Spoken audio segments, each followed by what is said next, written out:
최근 통계 전문 매체 후스코드닷컴은 굉장히 충격적인 수치를 공개했습니다. 김민재가 지난 프랑크푸르트전에서 기록한 롱패스와 관련된 기록인데요. 나폴리 진영에서 상대 진영으로 넘어가는 롱패스를 무려 30개나 성공적으로 배달한 것입니다. 그것도 한 경기에서 말이죠. 이번 시즌 최초의 기록이라고 하니 진짜 대단한 거 맞죠? 잊으면 안 되는 게 김민재의 포지션은 미드필더가 아니고 센터백입니다. 129개의 패스를 시도해서 122개 성공, 상대 수비 진영까지 가는 패스가 9번, 여기에 롱패스 성공 30개까지.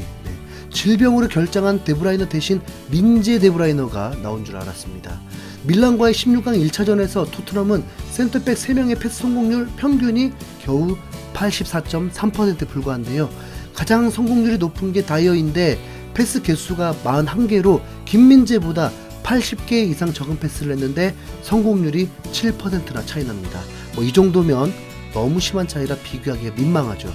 확실히 김민재는 현재 폼만 보면 전세계 탑3 센터백이 맞습니다. AC 밀란의 살아있는 전설 알레산드로 코스타 쿠르타는 김민재를 또다시 극찬하면서 난 시즌 초반에 나폴리가 쿨리발리의 공백을 메울 수 없다고 봤다.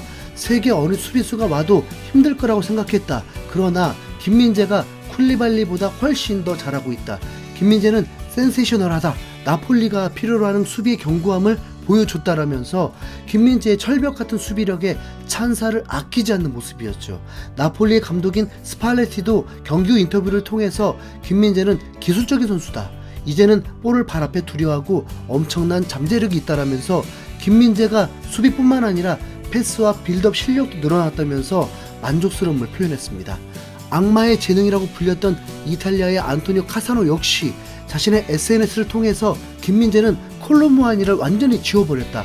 콜로무아니가 무슨 형편없는 선수도 아니다라면서 월드컵 준우승에 빛나는 공격수 콜로무아니를 꽁꽁 묶은 김민재 수비에 감탄했습니다. 김민재에게 당한 공격수들이 올리비에 지루, 로멜로 루카쿠, 모하메드 살라, 타미 아브라함, 이제 콜로무아니까지 웬만한 공격수들은 김민재를 제대로 뚫지 못했습니다. 이대로 우승컵만 추가하면 월드클래스 센터백이라고 불러도 아무도 부정 못하겠죠. 그리고 현재 나폴리 경기력이면 챔스 우승까지도 가능할 것 같은데요. 한 가지 걱정되는 부분이 있다면 김민재의 경고 누적입니다. 지난 프랑크푸르트와 16강 1차전에서 콜로무아니가 역습을 시도하는 걸 막으려다가 김민재가 경고를 받았습니다. 김민재는 작년 10월에 있었던 챔스 조별리그 5차전에서 경기 종료 직전에 경고를 받아서 이번이 두 번째 옐로카드였습니다. 챔피언스리그 규정을 보면 4강부터 모든 경고가 사라지는데 반대로 말하면 8강까지는 옐로우카드가 누적된다는 뜻이죠. 즉 앞으로 김민재는 8강까지 한 장의 경고를 더 받으면 다음 경기에 출전 불가입니다. 솔직히 이게 경고인가 싶은 정도의 파울이었지만 이날 심판의 판정 자체가 좀 과하게 민감하긴 했습니다. 콜로무아니는 후반에 퇴장을 당했고 나폴리는 페널티킥까지 얻었으니 나름대로 일관성은 있었죠. 경고를 안 받는 게 최선이었지만 이미 두 장이 누적돼 버렸습니다. 나폴리는 현재 리그 7연승에다가 챔스 16강 1차전 원정에서도 2대0 승리를 거두면서 가장 조금 보태면 전세계 최강팀들 중에 하나라고 해도 충분한데요. 핵심 선수들의 부상만 없다면 챔스 우승도 저는 가능할 정도라고 생각합니다. 8강에서 레알 마드리드만 피하면 준결승까지는 무조건 가겠죠. 조심스럽게 예측 레알 마드리드 아니면 나폴리가 챔스 우승할 것 같은데 리버풀 홈인 안필드에서 5대2로 역전승을 하는 걸 보니까 솔직히 좀 무섭긴 합니다. 챔피언스리그 8강전부터는 대진의 제한이 아예 사라져버려서 그냥 추첨 순으로 대진이 결정됩니다.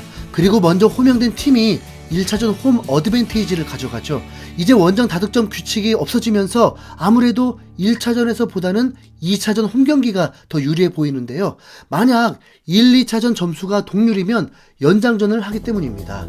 바로 2차전에 이어서 말이죠. 그러니까 2차전에 홈인 팀이 연장전까지 어드밴티지가 있는 겁니다.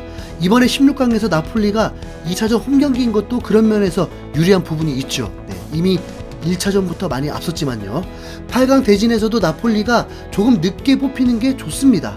가능하면 레알 마드리드의 상대가 정해진 이후에 뽑히면서 2차전 홈 어드밴티지까지 가지고 가는 게 최상의 시나리오죠.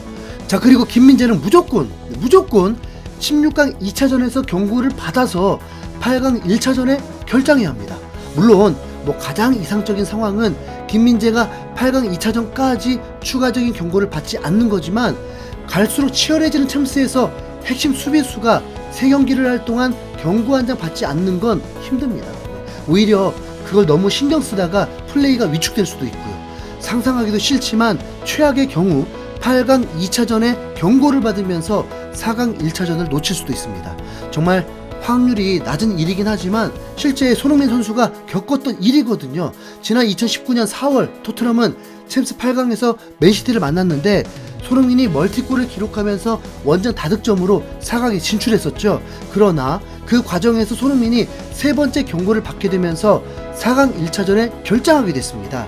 4강에 진출하면 경고가 소멸해서 아무 일도 없을 줄 알았는데 8강 2차전까지 경고를 합쳐서 징계를 결정한 다음에야 4강부터 다시 시작하는 거였습니다.